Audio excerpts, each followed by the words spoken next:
CIET NCERT کے ذریعے پیش ہے 5ویں جماعت کے لیے اردو کی آڈیو بک ستار۔ صفحہ نمبر 42، سبق نمبر 4، جس کا عنوان ہے رہنما بن جاؤں۔ صفحے کی بائیں جانب ایک QR کوڈ ہے جسے اسکین کر کے آپ سبق سے متعلق مزید وسائل حاصل کر سکتے ہیں۔ درد جس دل میں ہو اس دل کی دوا بن جاؤں، کوئی بیمار اگر ہو تو شفا بن جاؤں، دکھ میں ہلتے ہوئے لب کی میں دعا بن جاؤں۔ اف وہ آنکھیں کہ ہیں بینائی سے محروم کہیں، روشنی جن میں نہیں نور جن آنکھوں میں نہیں، میں ان آنکھوں کے لیے نور و ضیا بن جاؤں۔ ہائے وہ دل جو تڑپتا ہوا گھر سے نکلے، اف وہ آنسو جو کسی دیدے تر سے نکلے، میں اس آنسو کے سکھانے کو ہوا بن جاؤں۔ اس صفحے پر 2 تصویریں ہیں۔ پہلی تصویر میں ایک ماں اپنے چھوٹے سے بچے کو گود میں اٹھائے ہوئے ہے۔ دوسری تصویر میں ایک بچہ ایک بزرگ شخص کو ان کی لاٹھی پکڑ کر سڑک پار کرا رہا ہے۔ سڑک کے کنارے لال بتی ہے اور ایک گاڑی بھی رکی ہوئی ہے۔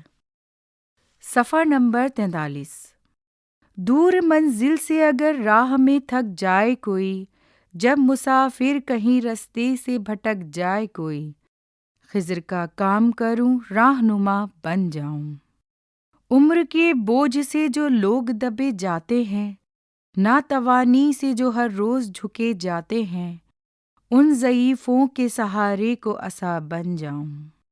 خدمت خلق کا ہر سمت میں چرچا کر دوں، مادر ہند کو جنت کا نمونہ کر دوں، گھر کرے دل میں جو افسر وہ صدا بن جاؤں۔ اس نظم کے شاعر ہیں حامد اللہ افسر میرٹھی۔ اس صفحے کے بائیں طرف 3 تصویریں ہیں۔ پہلی تصویر میں بچہ ایک بوڑھے شخص کا سہارا بنا ہوا ہے۔ اسی طرح دوسری تصویر میں بچہ کمزور سی حالت میں ایک بوڑھی اماں جو پہیا کرسی پر بیٹھی ہیں ان کو ہنسا رہا ہے۔ تیسری تصویر میں بچہ سپاہی کی پوشاک میں اپنے ملک ہندوستان کے جھنڈے کو سلامی دے رہا ہے۔ پیچھے پہاڑ اور ہریالی بھی ہیں۔ صفحہ نمبر 44، مشق پڑھیے اور سمجھیے۔ لفظ و معنی: شفا یعنی صحت، تندرستی، بینائی یعنی آنکھ کی روشنی، ضیا یعنی نور، روشنی یا چمک، دیدہ تر یعنی نم آنکھیں یا بھیگی پلکیں، خضر یعنی روایت کے مطابق ایک ایسی ہستی جن کے بارے میں مشہور ہے کہ وہ بھولے بھٹکوں کو راستہ دکھاتی ہے، عصا یعنی لاٹھی یا سہارے کے طور پر پکڑنے والی چھڑی، خدمت خلق یعنی لوگوں کی خدمت، بھلائی کا کام یا خدا کی مخلوق کے کام آنا۔ سوچئے اور بتائیے۔ بچوں، یہاں کچھ سوالات دیے گئے ہیں جن کے جوابات آپ کو ان کے نیچے دی گئی خالی جگہ میں لکھنے ہیں۔ سوال نمبر 1، شاعر نے دوا، شفا اور دعا بن جانے کی تمنا کیوں کی ہے؟ صفحہ نمبر 45۔ سوال نمبر 2، شاعر کن لوگوں کے لیے نور و ضیا بننا چاہتا ہے؟ سوال نمبر 3، شاعر نے رہنما بننے کی خواہش کیوں کی ہے؟ سوال نمبر 4، شاعر عصا کیوں بننا چاہتا ہے؟ سوال نمبر 5، مادر ہند کو جنت کا نمونہ بنانے کے لیے شاعر کیا چاہتا ہے؟ مصرعے مکمل کیجیے۔ پیارے بچوں، یہاں کچھ مصرعے دیے گئے ہیں، آپ کو انہیں مکمل کر کے انہی کے آگے خالی جگہ میں لکھنا ہے۔ مصرعہ نمبر 1، کوئی بیمار اگر ہو تو خالی جگہ۔ نمبر 2، میں ان آنکھوں کے لیے خالی جگہ۔ نمبر 3، میں اس آنسو کے سکھانے کو خالی جگہ۔ نمبر 4، خضر کا کام کروں خالی جگہ۔ نمبر 5، گھر کرے دل میں جو افسر وہ خالی جگہ۔ صفحہ نمبر 46، پڑھیے، سمجھیے اور لکھیے۔ خدمت خلق یعنی لوگوں کی خدمت۔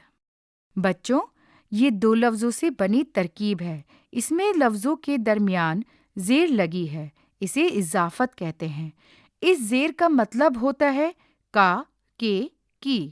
لفظوں کی اس طرح کی ترکیب میں بعد میں آنے والے لفظ کو پہلے اور پہلے آنے والے لفظ کو بعد میں بولا جاتا ہے۔ آپ بھی اسی طرح اضافت یعنی زیر لگا کر 4 لفظ لکھیے۔ اس کے لیے نیچے خالی جگہ دی گئی ہے۔ راہنما، یہ لفظ راہ اور نما سے مل کر بنا ہے، اس میں نما لاحقہ ہے۔ ناتواں، یہ لفظ نا اور تواں سے مل کر بنا ہے، اس میں نا سابقہ ہے۔ اسی طرح آپ بھی نما لاحقہ لگا کر اور نا سابقہ لگا کر 4 لفظ لکھیے۔ پیارے بچوں، نیچے ایک جدول دی گئی ہے جس میں آپ کو لفظوں کو جوڑ کر لاحقہ اور سابقہ لگا کر 4 لفظ لکھنے ہیں۔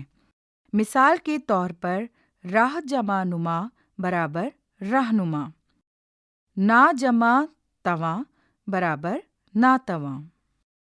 صفحہ نمبر 47۔